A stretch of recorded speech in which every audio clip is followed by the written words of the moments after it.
sellel katsel kiirem kui Solberg ja lööb. Marko Märtin on aga veel kiirem. Marko on sel hooajal võitnud ühe ralli.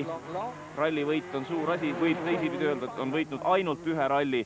Aga asjade käiku pärast esimest pikka kiiruskatset siis Fordid teevad oma töö ja François Duval finiš 1,9 sekundit on Sainz Loebist aeglasem ja kaotab nüüd 3. koha. Matemaatiliselt võib Ford tootjate arvestuses veel Citroeni lüüa, aga nagu me kõik aru saame, vaevalt. Siiski on Fordid kiired, Marko on kiire ja ette rutates võib öelda, et kiire on ka François Duval, kes sõitis. Aga nüüd vaatame, kas Duval lööb Märtinit. Siit tuli, või tuleb täpsemalt päris kõva kaotus Märtinile ja juhib seda võidusõitu 8 sekundiga hetkel François Duvali ees. Sebastian Loeb 3. Carlos. Malcolm, perhaps some surprising pace from both of your drivers. I don't think so. I mean, if you look, we've had a very good test. The drivers are both very, very confident.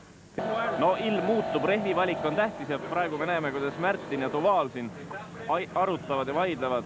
Palju on vaja teha rehvi sisse lõikeid ja milline peab olema rehvi segu. Tricky tire choice, so not 100% sure that we made the right one because it's between the two choices. So. What choice have you made, explaining it in a bit more detail? We went quite a soft one, so it could be in trouble, but... Pehme rehvi valikuga alt, no see on küll suurepärane koht ralli vaatamiseks. No Marko eeldas, et asfalt on niiske, rehv pehme seguga ja täiesti lõikamata. Selline on praegu seis. Aga tee kuivab ja Marko on sellel katsel paraku alles 6. kohal. Eks ta ise kommenteerib, kuidas ta selle katse läbis.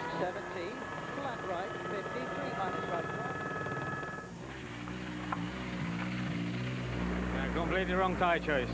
There is absolutely no dampness left. It's bone dry. Very soft tires. No chance. Suurepärase töö.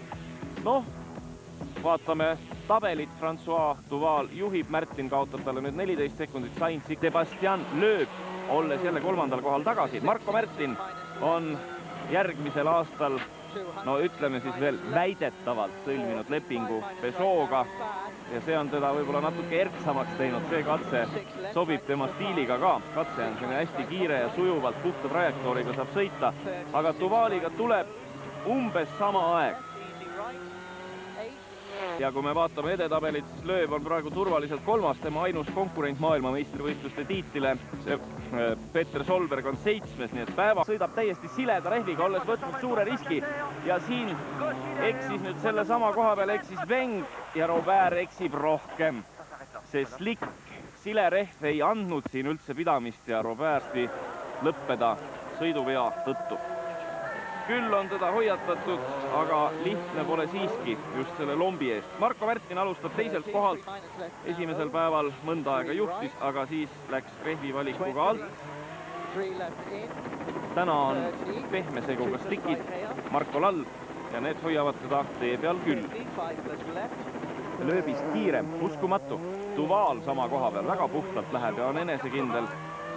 Hooga läks läbi vee, aga nüüd ühe koha peal ta siin jääb pidurdamisega hiljaks, nagu te näete, teeb pirueti ja kaotab aega.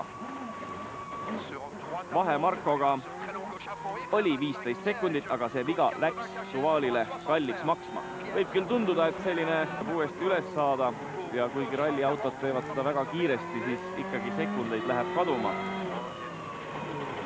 Niisiis on Märtin nüüd üldkokkuvõttes pärast 5. kiiruskatset Duvalist 5,5 sekundiga peal Duvalil. Nii ta on. Märt teevad. No siin Marko Märtin vaatab, mis Loeb alla paneb ja teeb omad järel. That's what we think is the best. I don't know, we'll see.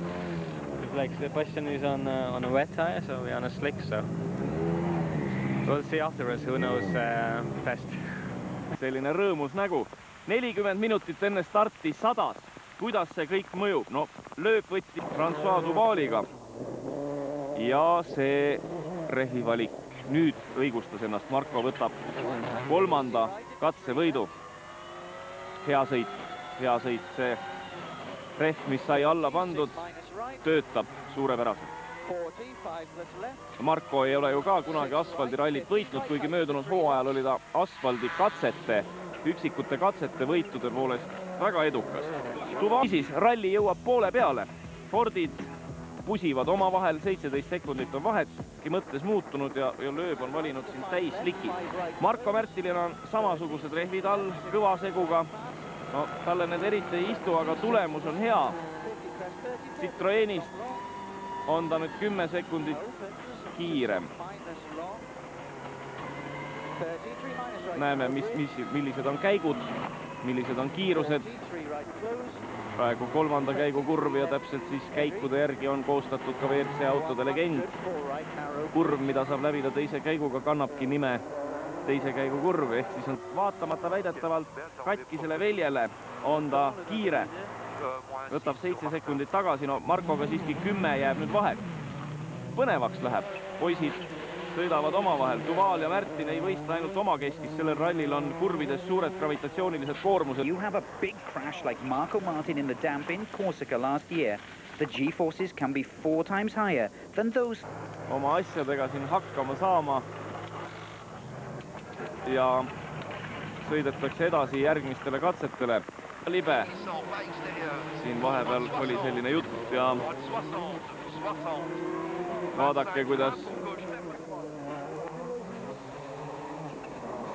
pidurikettad hõõguvad.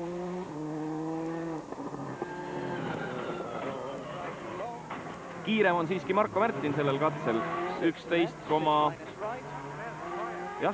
sekundit on Marko Märtin sellel kiiruskatsel François Duvalist kiirem. Aga temal tõusevad kapoti alt leegid, nii et Marko on tules sõna otseses mõttes, aga see teda eriti ei sega, sest ratsionaalselt mõeldes on teada, et midagi teha ei ole. Saaks ainult hästi kiiresti katse lõppu ja tule ära kustutada, see on justkui loogiline ka. Ja Marko käis ka natukene seal kraavipervesid pidi selle kiirustamise raames, nii et tulekahju põhjus ma ei oska öelda, ma arvan, et seal võib olla roolivõimendist lekkivõli, mis tilgub turbo peale ja midagi eluliselt hullu ei ole, aga loomulikult tuleb auto ära kustutada, sest on nähtud küll ja küll selliseid olukordi, kus 10 miljonit krooni maksev WRC auto põleb maani maha. Veidi terav moment oli, aga kõik sujub. Marko edu on 20,8 sekundit. Ja praegu me näeme, et François Duvali autol on midagi viga. Salongi kipub tulema suits, autol lähevad kõigepealt salongis või armatuuril ohutuled, indikaatortuled põlema ja kogu asi hajub suitsu sisse. Mootoril on tööks sobimatud rikked ja see lõpetab sisuliselt ka Fordi võimalused tulla tootjate arvestuses maailma meistriks, nii et jah, sinna see ralli lõpp. Marko Märtin teab, et teda ei ohusta keegi, peab sõitma ainult kuidagi ilma viperusteta mööda sellest kohast, kus eelmisel aastal sai kõvasti välja sõidetud, nii et tõesti silmist lõi sädemeid ja kael oli mitu kuud kange. Ja sellel katsel tuleb nüüd 3. aeg. Me mäletame, et Duvali mootor ütles üles ja Märtinil hakkavad ka tuled salongis vilkuma. Katsel lõpuni ta jõuab, aga on mures. Marco, you've had the disappointment of passing your teammate, but that now makes your lead very secure. Yes, the only worry is that smoke. We don't know what's going on. It's smoking really badly. Ja üks mootor on juba laiali läinud. Fordi mootor, ma pean silmas, ja nüüd on küsimärgi all ju Marko esimene asfaldiralli võit. Vaatame seisu. Marko juhilgeb oma esimese asfaldikatse võidu poole ja seda väärata on praeguses asjade seisus või praeguses faasis juba täiesti võimatu. Marko teine võit hooajal, esimene võit asfaldil, kokku karjääri 4. võit. Suurepärane päev Eesti autospordis. It's not just about statistics. He's been fastest on over half the stages here and he deserves this victory. Clear the stage, boys. Nagu te näete, Marko Märtin võitis selle ralli.